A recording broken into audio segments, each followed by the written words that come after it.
হ্যাঁ, চোখ খুলেন। এই যে দেন দাঁতটা আপনি নিয়ে আসছি। টের পাইছেন? টের পান নাই? হ্যাঁ?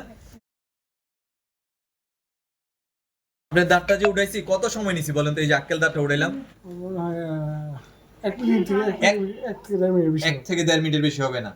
তো আমরা একটা আক্কেল দাঁত ওনার 1 থেকে 1.5 মিনিটের মধ্যে উঠাইলাম।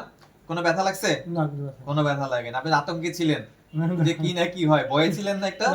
স্মুথ ভাবে উঠেছে স্মুথ ভাবে উঠাইছি, একদম ব্যথা মুক্ত ইনশাল্লাহ। ইনশাআল্লাহ এবং 1 থেকে 1.5 মিনিট, অবাক করার বিষয় না? হ্যাঁ এটা আক্কেল দাঁত, এই যে একটা আক্কেল দাঁত, ওনার দাঁতটা ভাঙা যায় ক্রাউনটা। এই যে দেখেন, এই যে দেখছেন, এই যে খাবারগুলো ময়লা গুলো সাইডটা দেখছেন পাতলা হয়ে গেছে একদম। এই সাইড পাতলা দেখছেন না? এই সাইডগুলো আছে কিছু, ভিতরে কিছু আছে, খালি বাইরে হালকা একটু অস্তিত্ব আছে, কিন্তু ভিতরে কিছুই নেই। এই যে এটা, কোনো লাভ ছিল না, দেখছেন না? এই যে দেখেন, কিছুই নেই ভিতরে, ভেঙে ভেঙে দিতেছে দেখছেন না? পাতলা একদম পাতলা একদম পাতলা, একদম। এই যে আমি বলছিলাম যে ভিতরে কিছুই নেই, দেখছেন? কাগজের মতো পাতলা। তাহলে যাদের আক্কেল দাঁতের সমস্যা থাকে তারা কি আস্থার সাথে ঢাকা ডেন্টাল আসতে পারে? ইনশাআল্লাহ ইনশাআল্লাহ ইনশাআল্লাহ না?